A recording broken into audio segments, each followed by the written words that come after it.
आज दोस्तों आपको बताऊंगा थूक चाट जीवी के बारे में, जो थूकते हैं फिर चाटते हैं, फिर चाटते हैं फिर थूकते हैं। थूक के चाटना इनके लिए कोई बड़ी बात नहीं है, इसीलिए इनको थूक चाट जीवी कहा जाता है। दोस्तों सबसे पहले थूक चाट जीवी की जो मिसाल पेश कर रहा है वो सुशांत सिन्हा नाम का एक जानवर पेश कर रहा है, जो प्रोपेगेंडा चलाने वाला इंसान है, जो एक मोदी का जबरा फैन है, पत्रकारिता के नाम पर खुली दलाली कर रहा है और पूरी भांडगिरी करता हुआ अपने किसी बुजुर्ग की गलती का एहसास दिला रहा है दुनिया को पैदा होकर और ये हरकतें करके।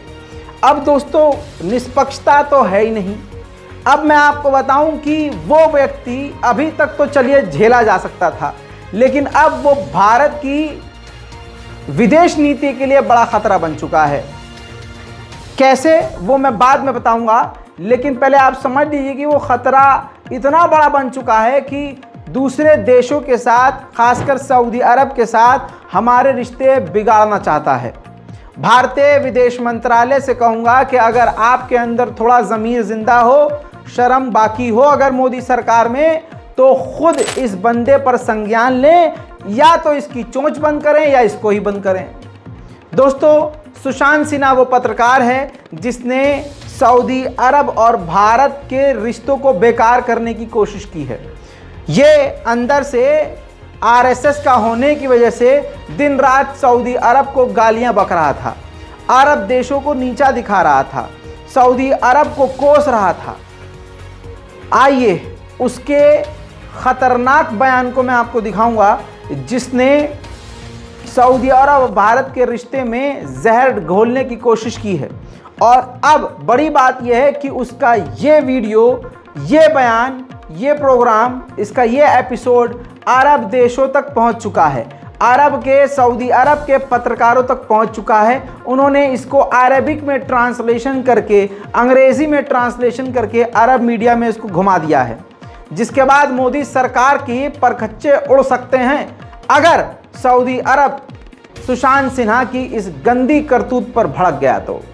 और मैं तो चाहूंगा कि सुशांत सिन्हा का ये वीडियो पूरा अरब मीडिया अच्छे से देखे। अब जो वीडियो मैं आपको दिखाने वाला हूं ये अरब मीडिया में ऑलरेडी वायरल है, सुनिए। ये गिड़गिड़ाएंगे बॉस, ये अरब देश ये गिड़गिड़ाएंगे बॉस। अभी ये जानिए कि हम अगर उनसे तेल लेते हैं तो उनका तेल निकाल भी सकते हैं। और ये दुनिया का हाल नहीं है बॉस, ये अरब देशों का भी हाल है। तेल पी के काम नहीं चलेगा, वही गेहूं चावल फल सब्जी मीट खाते हो जो इंडिया भेजता है।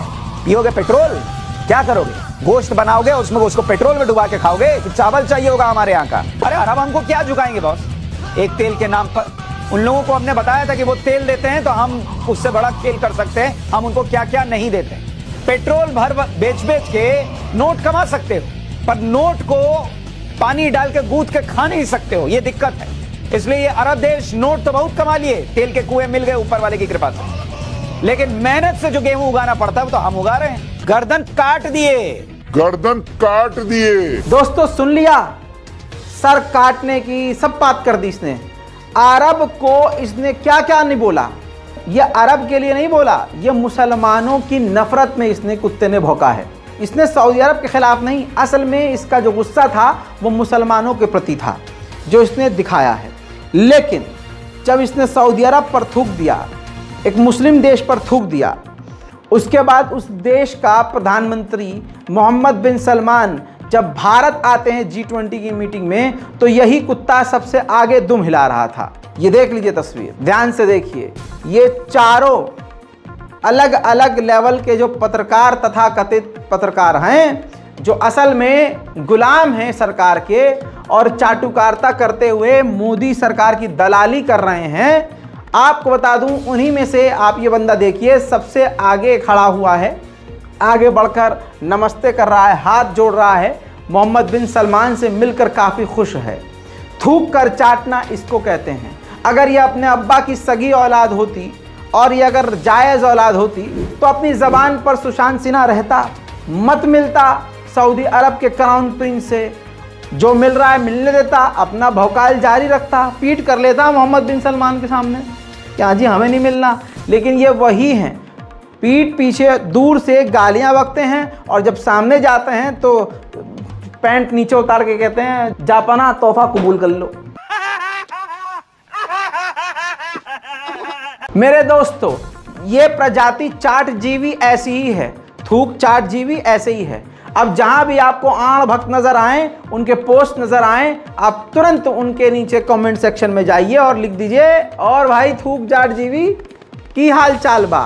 मेरे दोस्तों, आण भक्तों का भी हाल बहुत बुरा है, कहीं भी रगड़ कर पेल दिए जा रहे हैं और कोई भी आके इनको बजा के चला जा रहा है, लेकिन बेचारे इतने बेगैरत हैं कि क्या ही कहें।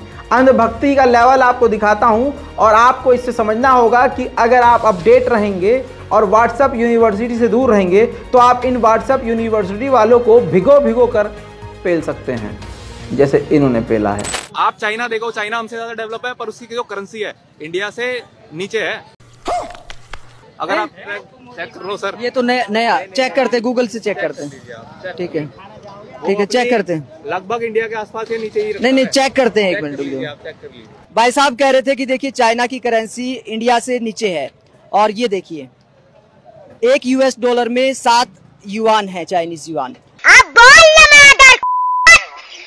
और रुपया दिखाऊं आपको 83 के आसपास। कुछ मत दिखाओ मेरे को, जाने की कितने गुना होता है? मैं अब क्या करूँ, आपने पकड़ के बैठ लिया। सबसे बीजेपी से घटिया सिस्टम तो आपका है। क्या बोला तूने? मीडिया का है। घटिया सिस्टम कैसे? आप झूठ बोलोगे। आप बोलो लेट हो रहा हूँ, जाने नहीं दे रहे। बीजेपी से घटिया झूठा दावा करके निकल जाओगे। सबसे ज्यादा तो ये मीडिया भी क्यों है, सही बताऊँ मैं। नहीं, ये सही बात है। मीडिया साले का खोपड़ी तोड़ साले का।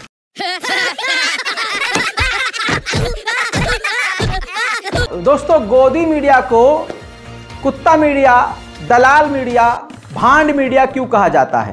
एक से एक भांडगिरी करने वाले लवड़े ने भूज्यम लवड़ासुर जैसे लोग मौजूद हैं। ये तो अलग लेवल का लवड़ासुर है भाई साहब। आपके लिए ब्रेकिंग न्यूज़ क्या होगी? किसी देश ने किसी देश पर हमला कर दिया, कहीं सनसनीखेज वारदात हो गई, लेकिन लवड़ासुर मीडिया के लिए बड़ी खबर क्या है पता है? और कितना जोर लगाकर एक मोदी जी के बारे में खबर देते हैं, कितना जोर लगा। ऐसा लगेगा आपको कि जैसा इसको टट्टी आ रही हो, जल्दी जल्दी चीख चीख के खबर बतानी है और उसके बाद निकल जाना है, क्योंकि मोदी जी ने पेटीएम भी करवा दिया है तो काम भी नहीं छोड़ सकता। जोश में जो है एक छोटी सी बात को खबर के तौर पर पेश करना है, क्योंकि पिताजी का ऑर्डर है।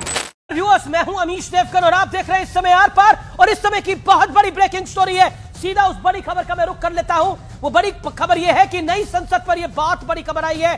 प्रधानमंत्री मोदी, सूत्रों के हवाले से यह खबर आ रही है, प्रधानमंत्री मोदी और पीछे सारे सांसद कई नई संसद तक पैदल मार्च करेंगे। प्रधानमंत्री के हाथ में संविधान होगा, यानी संविधान की किताब होगी। सभी सांसद प्रधानमंत्री के पीछे चलेंगे, मंत्री चलेंगे, कैबिनेट चलेगी। ये इस समय की बड़ी खबर है। ये क्या बात करते हैं यार? गोदी मीडिया के जितने बड़े बड़े पत्रकार आप जिनको मानते हैं, जो भाड़गिरी कर रहे हैं, वो लवड़े ने भुजम पत्रकार सिर्फ भारत में हिंदू मुसलमान के बीच नफरत फैलाना जानते हैं। यह मुसलमानों की कमी है, यह हमारी कमी है, ये सच्चे भारतीयों की कमी है कि उनके झूठ पर हम खामोश रहते हैं। हम कोई उठ के एफआईआर नहीं करते, और अगर एफआईआर होती है तो हम सरकार पर, हम प्रशासन पर प्रेशर नहीं बनाते कि उसकी गिरफ्तारी तुरंत हो। हम कुछ कहते ही नहीं।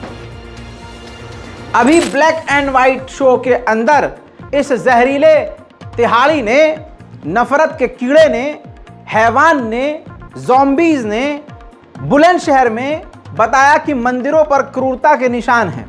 मंदिर पर मुसलमानों ने हमला किया है और पूरे मंदिर को क्षतिग्रस्त कर दिया है।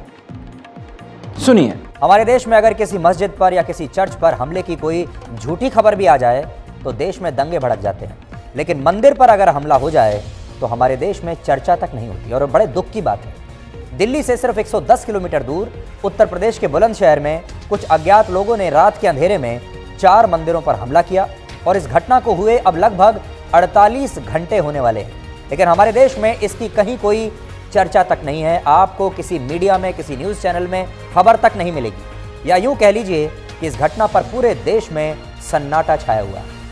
बुलंदशहर के इस गांव में जिन 4 मंदिरों पर हमला हुआ है, उनमें से एक मंदिर लगभग 131 वर्ष पुराना है और इस मंदिर में एक शिवलिंग भी स्थापित था, जिसे खंडित कर दिया गया।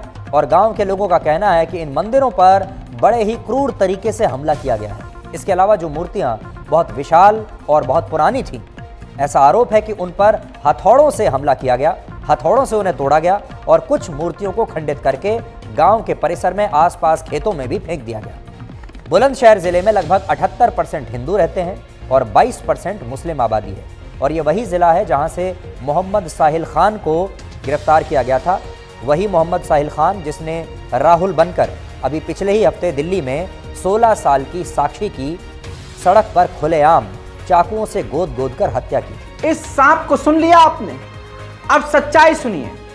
बहुसंख्यक समाज का सड़ा हुआ अंग ऐसे फर्जीवाड़े लोगों को पसंद करता है, क्योंकि वो खुद फर्जी होते हैं, तो फर्जी की बहुत जमती है। अब इसमें असली खबर क्या है वो ये है, ध्यान से देखिए। पुलिस की गिरफ्त में ये जो मौजूद हैं, बुलंदशहर पुलिस ने, उत्तर प्रदेश पुलिस ने खुद जानकारी दी है। बुलंदशहर जिले के गांव बराल में 4 मंदिरों में मूर्तियों को तोड़ने वाले मुख्य आरोपी का नाम पता है क्या है? हरीश शर्मा, शिवम, केशव और अजय। इन चारों पांचों को उत्तर प्रदेश पुलिस ने गिरफ्तार कर लिया और बयान जो जारी किया है वो भी सुन लीजिए। 31/1 की रात्रि में थाना गुलावटी क्षेत्र के ग्राम बराल में ये सूचना मिली थी कि वहाँ पे गांव की बाहरी ओर कुछ मंदिर हैं जिनमें लगी मूर्तियों को खंडित किया गया है। इस संबंध में तत्काल थाने पर मुकदमा पंजीकृत किया गया था और 5 टीमों को इस घटना के अनावरण के लिए लगाया गया था, जिनके द्वारा आज इस घटना का सफल अनावरण किया गया है। इसमें कुल 4 लोगों की गिरफ्तारी की गई है, जिसमें कि मुख्य अभियुक्त जो है उसका नाम हरीश उर्फ इलू है। ये उसी गांव बराल का रहने वाला है। पूछताछ में ये बात प्रकाश में आई कि हरीश के घेर पे लोग बैठकर शराब पीते थे। जिस दिन की ये घटना है उस दिन इन लोगों ने शराब पी और उसके बाद ये लोग वहाँ मंदिरों में गए और वहाँ पे तोड़फोड़ किए। सुना दोस्तों, तो अब सवाल यह है कि इस सुधीर तिहाड़ी को कौन गुद्दी पकड़कर जेल लेके जाए। माननीय सुप्रीम कोर्ट इस बात को इग्नोर करता है। हमारे माननीय सीजीआई को न जाने किस इंसान का डर है कि वो ये सब चीजें देखने सुनने के बाद वो संज्ञान नहीं लेते। इसमें तो कोई केस का इंतजार ही नहीं करना चाहिए, पुलिस की रिपोर्ट का इंतजार नहीं करना चाहिए। देश के माहौल को खराब करने वाले ऐसे तिहाड़ी को तिहाड़ के अंदर ही तुरंत भेज देना चाहिए। पिछले 9-10 सालों में प्रधानमंत्री मोदी से कुछ हुआ नहीं है। जो वादे किए सब फर्जी और जुमला साबित हुए। अब चुनाव आने वाला है तो ऐसे में उन्होंने बहुत अच्छा कदम उठाया। तमाम विपक्ष की पार्टियों ने उस फैसले का स्वागत किया। महिला बिल जो आया है जिसमें महिला आरक्षण है और महिलाओं को काफ़ी ज़्यादा इसमें बराबर वाला सम्मान मिलेगा। हालांकि इसमें भी बड़ी लंबी क्रोनोलॉजी है। ओबीसी और दूसरे समुदाय की, दूसरे समाज की लड़कियों को, इसमें महिलाओं को वो बराबरी वाला हक इसमें बिल्कुल नहीं है, ऐसा कहा जा रहा है। दूसरी तरफ आपको बता दूं कि ये जो बिल लेके आए हैं मोदी जी, ये कांग्रेस पहले ही पास कर चुकी थी, लेकिन तब बीजेपी इसका विरोध कर रही थी। कमाल की बात यह है कि कांग्रेस ने जो बनाया वो भाजपा बेचकर इतनी बड़ी हो गई।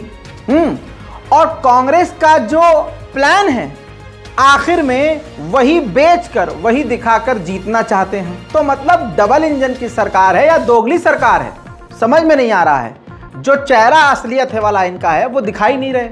लेकिन विपक्ष के नेताओं ने इनकी धोती खोल दी, क्योंकि जो बिल लेके आए हैं उसमें बहुत सारी कंडीशन है, लेकिन, किंतु, परंतु, लेकिन, अगर, मगर, तगर, बट, शट, इफ सब चल रहा है। इस पर कांग्रेस ने पूरी तरह से, कांग्रेस की प्रवक्ता सुप्रिया ने अच्छे से समझाया है कि ये एक फ्रॉड है। ये बिल सिर्फ 2024 में जुमलेबाजी के लिए लाया गया है, जिसका फायदा किसी भी महिला को नहीं मिलेगा। ये महिलाओं को ठगने वाला बिल है। अब आप कहेंगे कैसे, तो आपको बता दूं कि ये बिल लागू ही नहीं होगा। अब सवाल आएगा कि कैसे, तो सुप्रिया शिंदे को ही सुन लीजिए। दूध का दूध, पानी का पानी अभी हो जाएगा। कुछ चीजें दलगत राजनीति से ऊपर होती हैं और महिलाओं का सशक्तिकरण और भागीदारी मुझे लगा था उसमें से एक है। मैं आज इस देश की एक महिला होने के नाते बोलना चाहती हूं। एक वो महिला जो नौकरी करती थी और फिर लगा कि सार्वजनिक जीवन में बदलाव का सबसे सशक्त माध्यम है राजनीति से जुड़ जाना। ऐसा इस देश की बहुत सारी महिलाओं को लगता है। एक आधी आबादी है जिसको यह लगता है कि उनका प्रतिनिधित्व होना चाहिए, उनको आरक्षण मिलना चाहिए। तो जब मोदी सरकार ने विमेंस रिजर्वेशन बिल की, महिला आरक्षण की बात की, तो हम प्रफुल्लित हो उठे। हमें लगा चलो जो काम हमने शुरू किया था, जिसकी ओरिजिनल शिल्पकार यूपीए की सरकार श्रीमती सोनिया गांधी थी, हमने राज्यसभा में बिल पारित कराया था, अब वो क्रियान्वित होगा। लेकिन अब पता चला कि मोदी जी की नीति और नियत दोनों में खोट है। आज भी महिला आरक्षण पर किंतु परंतु अपितु से पूरा बिल भरा पड़ा है। आज भी यह जुमला इसलिए दिया गया क्योंकि अपनी आगामी हार साफ दिख रही है और मोदी जी के स्कोर कार्ड पर नील बटा सन्नाटा है। तो महिलाओं को एक जुमला दे दिया गया महिला आरक्षण का। लेकिन असलियत इस बिल में साफ हो गई, क्योंकि यह बिल साफ तौर से कहता है कि महिला आरक्षण तभी होगा जब पहले जनगणना होगी, फिर डिलिमिटेशन होगा और उसके बाद महिला आरक्षण क्रियान्वित होगा। मतलब 2029 से पहले महिला आरक्षण संभव ही नहीं है। जिन लोगों को लग रहा था कि 2024 में 10 साल सत्ता चलाने के बाद मोदी जी एक काम तो अच्छा कर जाएंगे, उनको भी ठग लिया मोदी जी ने। आज इस देश की महिलाएं अपने आप को ठगा महसूस कर रही हैं, क्योंकि डिलिमिटेशन, जनगणना होते होते 2029 तक ही यह संभव हो पाएगा। यह जो बिल था, हमारा लाया हुआ बिल, राज्यसभा में 9 मार्च 2010 को पारित हुआ था। अगर आपकी नीति और नियत साफ होती तो आप उसी बिल को लोकसभा में लाते, बिना कंडीशन के उसको पास कराते और महिला आरक्षण एक रियलिटी बनता। लेकिन असलियत यह है कि आपने महिला आरक्षण के नाम पर भी देश की आधी आबादी को एक जुमला थमा दिया। बहुत कुछ कहने से ज्यादा एक ही चीज कहना चाहती हूं आज। अगर आपकी नीति साफ है तो आपको फिर से जाकर वही काम करना चाहिए जो हमने किया था। किंतु परंतु अपितु हटाइए, महिलाओं के सशक्तिकरण की बात कीजिए। जो दूरदर्शिता राजीव गांधी जी ने दिखाई, आज उसका परिणाम है कि 30 लाख से ज्यादा निर्वाचित लोकल बॉडी इलेक्शंस में 10 लाख से ऊपर महिलाएं हैं। पोल खुल गई दोस्तों, खुली ना। ये महिला बिल ठीक ऐसा ही है।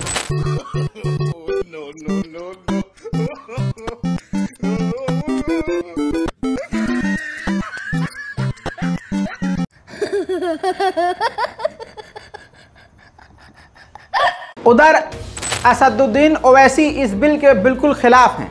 उन्होंने कहा कि मुसलमान महिलाओं का, इसमें ओबीसी समाज का, उनकी महिलाओं का कोई भी फायदा नहीं है, इसलिए हम इसके खिलाफ हैं। जब आप एक कानून बना रहे हैं ताकि उसमें रिप्रेजेंटेशन हो उन लोगों का जिनका रिप्रेजेंटेशन नहीं है, तो आप देख लीजिए कि अब तक 17 लोकसभा के चुनाव भारत में हुए हैं, उसमें से 8,992 एमपीज मुंतखब हुए हैं, जिसमें से मुसलमान सिर्फ 520 हैं, जो 50% का एक डेफिसिट है।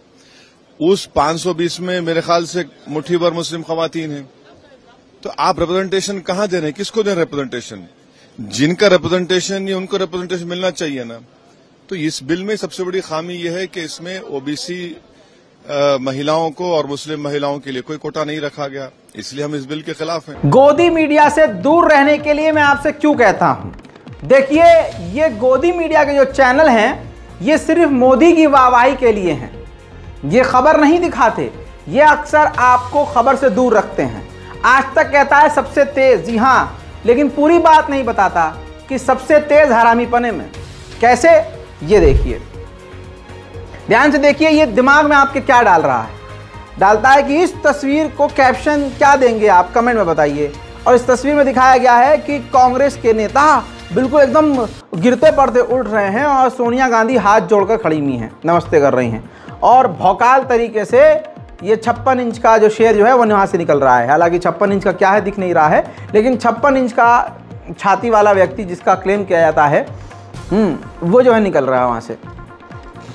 लेकिन बड़े ही दिमाग से इस तस्वीर को लिया गया ताकि आपके दिमाग में एक इमेज डाली जा सके, लेकिन असली तस्वीर ये भी है। इस तस्वीर के बारे में बीजेपी के आईटी सेल का कोई भी जानवर कुछ बोल नहीं पा रहा, क्योंकि बीजेपी के आईटी सेल और भाजपा के नेता तमाम लोग आज तक वाली जो फोटो है जिसमें नरेंद्र मोदी को सोनिया गांधी नमस्ते कर रही हैं, वो शेयर किया जा रहा है।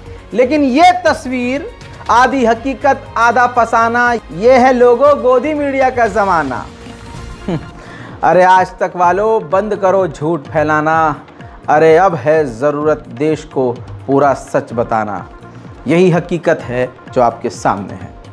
उधर अमीश फटे हुए गन ने क्या कहा था? अभी चीख चीख के बोल रहा था कि प्रधानमंत्री मोदी जाएंगे तो प्रधानमंत्री मोदी अपने साथ संविधान की किताब हाथ में लेके जाएंगे। प्रधानमंत्री के हाथ में संविधान होगा, यानी संविधान की किताब होगी। हाँ।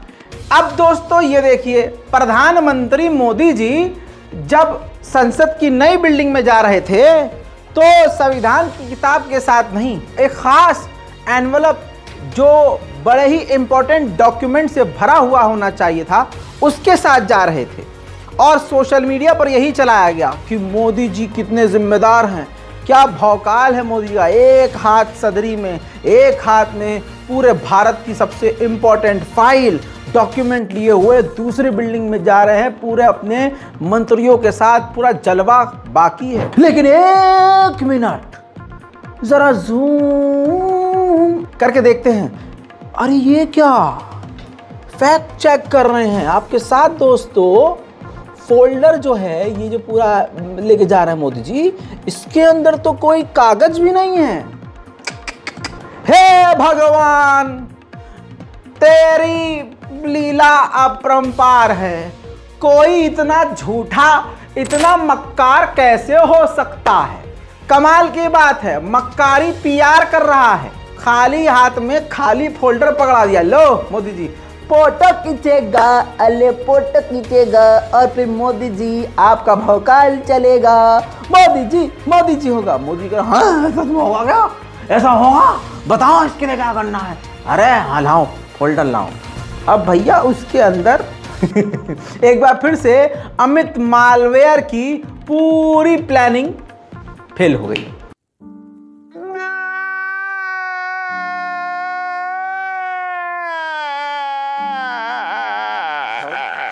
दोस्तों इस देश में चल क्या रहा है, लॉरेंस बिश्नोई ने साबित कर दिया है। अपनी एक बात से पूरे भारत को दिखा दिया है कि देखो आज इस देश में क्या चलेगा। लॉरेंस बिश्नोई गैंगस्टर, एक खतरनाक गैंगस्टर, एक खौफनाक गुंडा जो कुछ भी कर सकता है।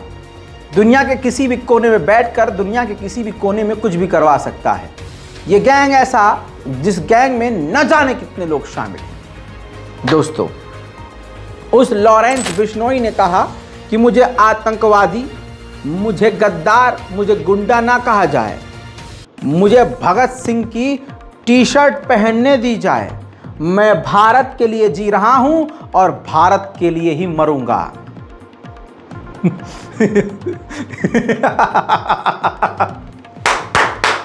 ये चल रहा है मेरे दोस्तों। लॉरेंस भी तो अखबार पढ़ता होगा, जेल में सुनता होगा खबरें कि अच्छा 100 चूहे खा के बिल्ली हज को चली वाला कहावत भारत में बहुत लाइव चल रहा है। भारतीय जनता पार्टी के नेता स्कैम कर करके देश हित में बात करके नेता बन जाते हैं।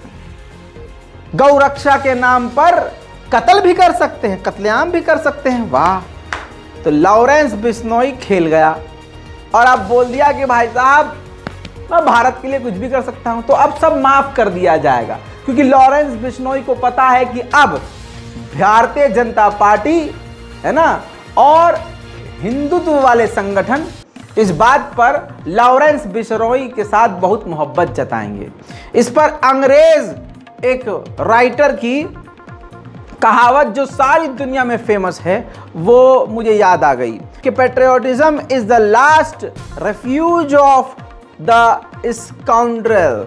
यानी सैमुअल जैनसन ने कहा था कि देशभक्ति गुंडे के लिए बचने के लिए सबसे आखिरी हथियार होता है।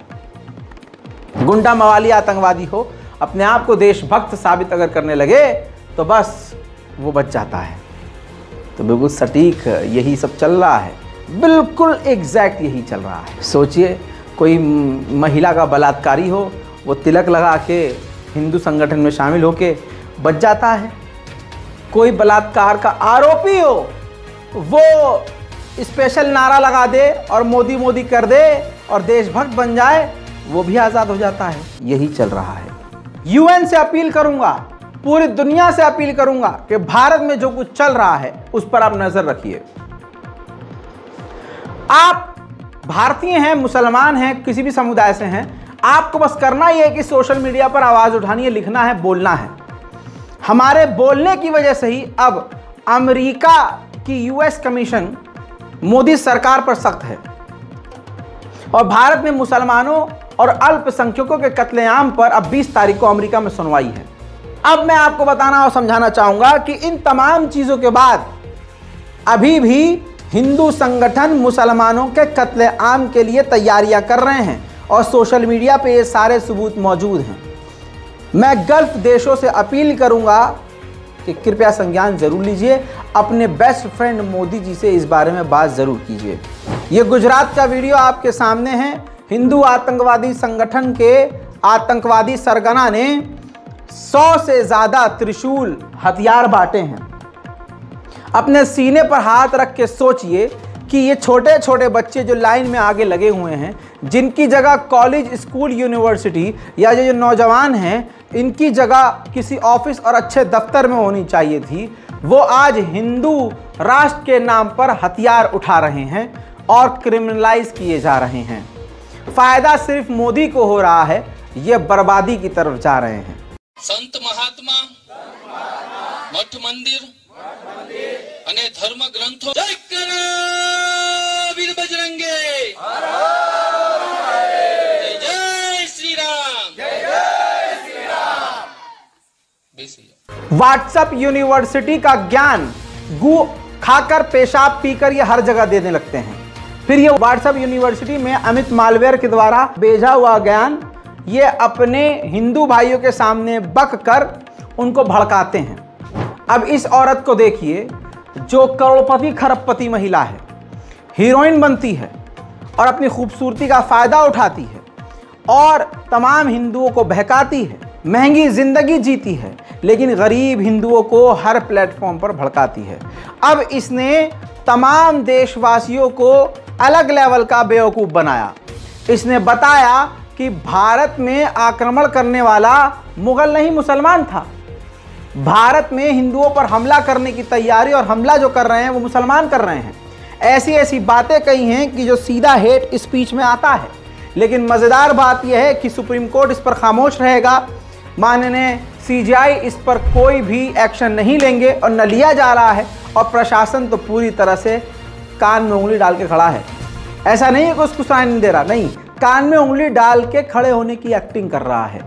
इनकी गिरफ्तारी न हो रही है, न होगी। यहाँ पर उपस्थित मेरी समस्त बहनों को कहती हूँ कि यदि धर्म बचेगा तो ही देश बचेगा, नहीं तो सिर्फ अवशेष बचेगा। कृष्ण बचेंगे, राम बचेंगे, चारों पावन धाम बचेंगे। तो इसी धर्म की रक्षा के लिए कलयुग में महिलाओं को आगे आना होगा और ब्रह्मा विष्णु महेश के रूप में जो हमारे भारत के हमारे भाई हैं, उनको उन्हीं महिलाओं को शस्त्र देकर उनको तैयार करना पड़ेगा इस युद्ध के लिए। देखिए कैसे नैरेटिव क्रिएट करा जाता है। हमें हमेशा ये बताया गया कि मुगल ने आक्रमण किया। मुगल ने नहीं किया, मुसलमान ने आक्रमण किया था। हमें यह बताया गया कि ब्रिटिशर्स ने आक्रमण किया। ब्रिटिशर्स ने नहीं किया, ईसाइयों ने किया था। और उन दोनों को इस देश में प्रस्थापित कर कर हमारा धर्मांतरण किया गया था, क्योंकि इस देश को बर्बाद करा है इस्लामिक आक्रामकता, विस्तारवादी चर्च, माओवादी षड्यंत्र और अलगाववादी आंदोलन। इसने इस देश को बर्बाद करा है। अब ये ऐसी फिल्म क्यों बनाते हैं? ये बनाए रानी नायिका देवी पर फिल्म के जिसने मोहम्मद गौरी को नपुंसक बनाकर गुजरात से मार के भगाया था और वो 13 साल तक वापस भारत में नहीं आया था। ये इसलिए नहीं बनाएंगे क्योंकि भारत की बेटी को करीना खान बनाकर उसकी कोख से तैमूर और जहांगीर पैदा करवाने हैं। बहुत बढ़िया, बहुत बढ़िया। लव जिहाद का सबसे बड़ा कनेक्शन है, एक बॉलीवुड के माध्यम से, एक सोशल मीडिया के माध्यम से, एक डर का माहौल बनाकर, और चौथा ड्रग्स के माध्यम से। पहले ये लड़की को ड्रग एडिक्ट करते हैं, फिर उस लड़की से प्रोस्टिट्यूशन कराते हैं, फिर उस लड़की को ड्रग्स का कुरियर बनाते हैं। ये सारे केसेस हमारे पास में आते हैं। ये डर का माहौल कि यदि निकिता तोमर मना कर देती है तो ये उसको कनपट्टी पर गोली लगाकर मार देगा कि या तो तू मेरी या फिर तुझे किसी की होने नहीं दूंगा। इनकी जिंदगी यही है मेरे दोस्तों। सुबह उठते ही नफरत, नाश्ते में नफरत, दोपहर के खाने में नफरत, रात के खाने में नफरत, सोने में नफरत, उठने में नफरत, हर जगह नफरत। ये हर जगह नफरत चलाती हैं। लेकिन जब इनकी जांच होगी ईमानदारी से, तो पता चलेगा कि ये कितनी गलत हैं और इनके पास कहां से कैसे कैसे आता है। दोस्तों, ये बात मैं क्यों कह रहा हूं, क्योंकि ये देखिए, भारतीय जनता पार्टी को फायदा पहुंचाने वाले लोग, संत समाज के लोग, ये महिला आपको याद होगी चैत्रा, जिसको पुलिस ने गिरफ्तार किया, जिसने 4 से 5 करोड़ रुपए में एक भारतीय जनता पार्टी के ही नेता को बीजेपी का टिकट बेचने का लालच दिया था और अच्छे से बेवकूफ़ बनाया था। ये महिला चैत्रा हिजाब के खिलाफ, मुसलमानों के खिलाफ काजल हिंदुस्तानी की तरह लगातार हेट स्पीच देती थी और खिलाफ बोलती थी, जिसने अपने ही हिंदू समाज के भाजपा के ही नेता को ठग लिया। अब तीसरा एक्यूज भी, जिसमें इसका नाम आ रहा है हलश्री स्वामी, जो वो भी स्वामी है, वो भी हिंदुओं का बाबा है, वो भी अब गिरफ्तार हो गया है। रिपोर्ट आपके सामने है। तो ये आज जितने बाबा हैं, जिनके नाम पर बहुत खुश होते हैं कि अरे ये तो बाबा हैं और यहाँ बाबा हैं और वहाँ बाबा हैं, तो बाबा से बड़ा फर्जी कोई साबित नहीं हो रहा है। इस रिपोर्ट में आपको पता चल गया है। बहुसंख्यक समाज का सड़ा हुआ जहरीला अंग इतना खतरनाक और इतना पगला चुका है कि आप याद रखिएगा, वो हर मौका तलाश करते हैं मुसलमानों को बदनाम करने का। अगर ये ससुरे मर भी रहे होंगे ना, तब भी ये कोशिश करेंगे कि हमारी मौत का इल्जाम जो है मुसलमानों पर लग जाए। आपके सामने एक खतरनाक मामला बता रहा हूं, जिससे पूरे भारत के मुसलमानों को सतर्क हो जाना चाहिए। एक बाप ने अपने 2 बच्चों को, रोहित और हर्ष को, जहर देकर मार डाला। पता है क्यों? क्योंकि उस सनातनी संस्कारी को यह लग रहा था कि ये मेरे बच्चे नहीं हैं। हाँ, क्योंकि शायद उनका वीर्य खराब हो गया होगा, नहीं निकल रहा होगा वीर्य, है कुछ चीज खराब हो गई होगी। तो बाद में उसको होश आ गया, साला मेरी तो पिचकारी खराब है, तो मेरे तो नहीं हो सकते। अरे भगवान, ये तो मेरे नहीं है। जब बच्चे इतने बड़े बड़े हो गए, तब उसको समझ में आ रहा है कि ये तो 2 मेरे नहीं हैं। हंस लिए ना आप। भारी खबर को हंसी हंसी में बताना, ये मुझे तरीका सही लगता है। आप मेरा साथ दीजिए। यह अंधभक्त जिंदगी है, ये जो बता रहा हूं आपको। जब इसने जहर देके अपने बच्चों को मार दिया, तो इसने एफआईआर जाके करी। तो एफआईआर में पता है क्या करा? एफआईआर में बोला कि मेरे बच्चों ने पास वाली मजार से खाना खाया था लेकर, जो तबरुक बंटता है, खाना खाया था, जिसके बाद इनकी मौत हो गई। तो मजार के खाने में जहर था। तो इसका ये तरीका था, ये सोच रहा था कि मैं हिंदू संगठनों का हीरो बन जाऊंगा अगर ये काम कर दूंगा। 2 बच्चों को मारूंगा और उनका इल्जाम जो है मजार पे डाल के मजार गिरवा दूंगा। लेवल देखिए नफरत का। फिर इसके बाद पुलिस ने जब जांच पड़ताल करी तो पता चला कि ये तो झूठ बोल रहा है, मजार में तो कुछ बटा ही नहीं, मजार में कुछ न कुछ खाया ही नहीं। तो पुलिस ने बाप के अच्छे से डंडा किया, तो बाप ने सच बोल दिया। बाप को ले जाकर, उस हिंदू व्यक्ति को ले जाकर जेल में डाल दिया गया। अब उसको पता चल गया था कि मेरा बचना अब नामुमकिन है, क्योंकि मैंने 2 बच्चों का कत्ल कर दिया है। जी हाँ, उस आतंकवादी, हिंदू दंगाई आतंकवादी, दंगाई सोच के व्यक्ति का नाम राजेश था। अब दोस्तों, राजेश को पता था कि मैं बचूंगा नहीं, तो राजेश ने जेल के अंदर ही सुसाइड कर लिया। एक दिन मर जाएगा कुत्ते की मौत, जग में सब कहेंगे मर गया मादर। नफरत का ऐसा ही हाल होता है। अब दोस्तों, एक और गुजराती फ्रॉड की वारदात आपको बताता हूं। हालांकि जिसके बारे में आप सोच रहे हैं उससे बड़ा फ्रॉडिया कोई नहीं है, उसने तो पूरे देश का बेड़ा गर्क कर दिया। लेकिन अब ऐसी कहानी आपको बताऊंगा कि आपका दिमाग भरोसा नहीं कर पाया, लेकिन दिल कहेगा हाँ यार, जब वो ऐसा है तो वो भी ऐसे ही होंगे। हाय हाय, बिना नाम लिए कैसे इनकी उड़ाता हूं मैं। आप मेरा साथ दिया कीजिए, ऐसे उड़ाते रहेंगे इनकी। ये रिपोर्ट देखिए। परमार नाम का एक व्यक्ति गुजरात में सभी को उधार देता था। इसका काम ही ये था, सूद ब्याज का, और मोटा इंटरेस्ट लेता था। अब जो लोग पैसे वापस नहीं कर पाते थे, पूरी इसने सेटिंग कर रखी थी ये उनको उठाता था, बेहोश करता था, अस्पताल ले जाता था और उनकी एक किडनी निकाल लेता था। जी हाँ, सच्चाई है। ये एक के साथ नहीं, 2 के साथ नहीं थी, बल्कि पिछले 1-2 साल से 9 केसेस ऐसे हुए हैं। 9 लोगों की किडनी निकाल के इसने 1 से 1.5 लाख 2 लाख में बेच दी। आखिरी में एक जो इसका क्लाइंट था, कस्टमर था, जिसको इसकी किडनी निकालनी थी, क्योंकि वो पैसे नहीं चुका पा रहा था, वो जैसे तैसे अस्पताल से भाग गया ऑपरेशन से पहले। और वो जैसे तैसे भागा तो थाने में जाके बताया, तब ये मामला खुला और उसकी परमार की गुजराती की गिरफ्तारी हुई।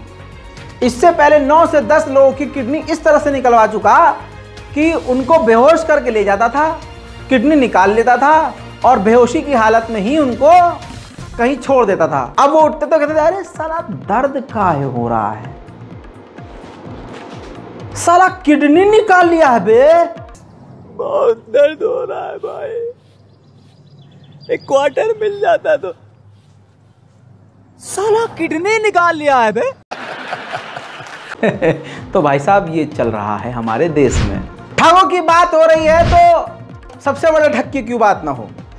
भारतीय जनता पार्टी ने खूब पैसा खर्च किया G20 में। भारत मंडपम की देखभाल करने के लिए प्राइवेट कंपनियों को हायर किया गया था।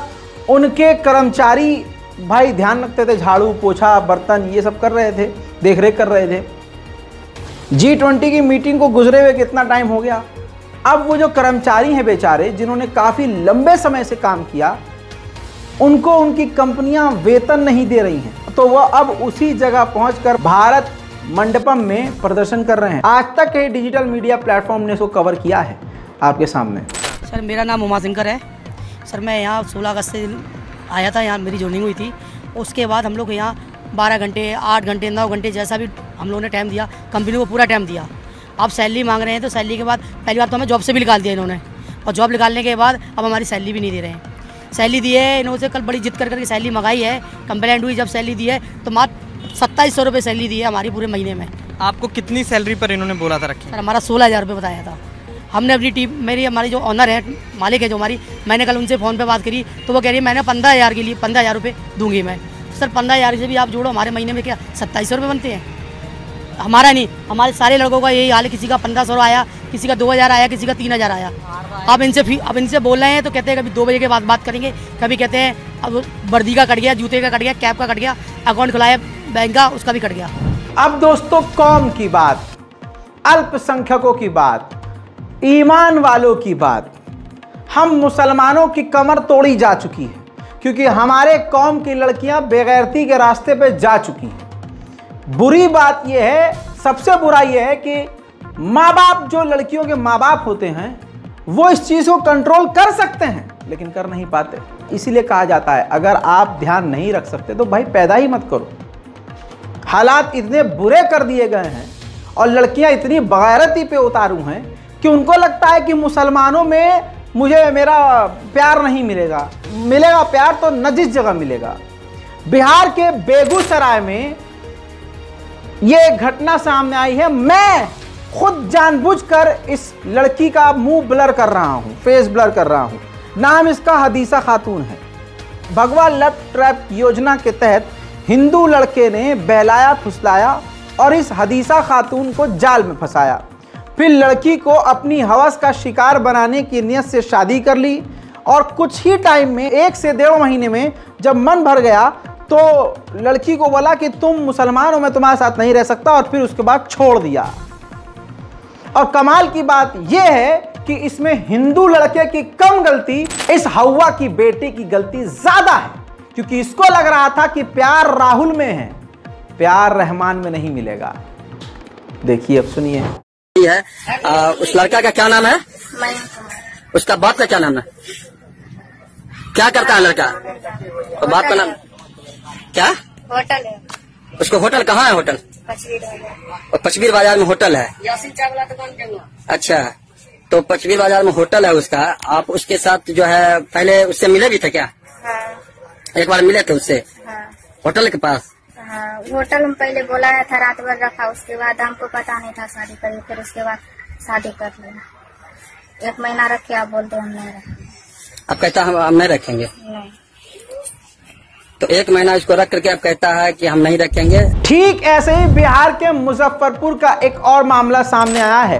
दैनिक भास्कर ने इस खबर को अपने डिजिटल मीडिया प्लेटफॉर्म के जरिए कवर किया है। हिंदू लड़के ने मुस्लिम लड़की को अपने प्यार के जाल में भगवा लव ट्रैप के योजना के तहत फंसाया और हमारे कौम की हवा की बेटी, मुसलमान कौम की बेटी, कमज़ोर ईमान की इस्लामिक तरबियत में कमी की वजह से लड़की उस लड़के के साथ हराम इंसान और हराम रिश्ते में आ गई और उससे शादी कर ली। जिस्मानी हवस पूरी होने के बाद जब लड़के का मन भर गया तो लड़की को यह कहकर छोड़ दिया कि तुम मुसलमान हो, हम साथ नहीं रह सकते। ये लड़का 1 नंबर का फ्रॉड है, मेरे साथ चीट किया है, शादी के झांसा देके मुझे फंसा लिया है। बस ऐसे, क्योंकि मेरे पापा नहीं है, भाई नहीं है, इसके पास झूठे मोटे दिलासा दिला के हम तुम्हारा साथ देंगे, ये करेंगे, बहाना से मुझे नेटवर्किंग मार्केटिंग के बहाना से मुझे ले गया और मेरे साथ रिलेशनशिप में रहा और मेरी मांग में सिंदूर भी भर दिया। अब कहता है कि हम शादी नहीं की है। दोस्तों, ऐसी रोज घटनाएं सामने आ रही हैं, लेकिन मजाल है कि हमारे मुसलमान कौम की लड़की सुधर जाए, संभल जाए। जरा सा अल्लाह ने किसी लड़की को हुस्न दे दिया। खूबसूरत लड़कियों का हाल देखिए, जो इसे अल्लाह ने खूबसूरत बनाया है, उनके नखरे देखिए आप, उनके तेवर देखिए आप। सीधे मुंह बात किसी से नहीं करती लड़कियां वो। अरे नहीं करना तो बिल्कुल मत करो, और अगर करोगी तो ऐसे करोगी, अल्लाह वाली बनती हैं। एक रील में, एक फोटो में अल्लाह वाली हैं बहुत, ओह ऊपर से नीचे तक अबाया, और अगली फोटो देखिए अदनंगी। ये ईमान कच्चा है। जो अपने ईमान का नहीं वो किसी और का क्या होगा? अबे जो अपने माँ बाप का नहीं वो किसी और का क्या होगा? अगर आप किसी ऐसी लड़की को जानते हैं, ऐसे लड़के को जानते हैं जो अपने मजहब को छोड़कर दूसरे मजहब के लड़के के साथ हराम काम कर रहा है, भेजिए उसको। जय हिंद।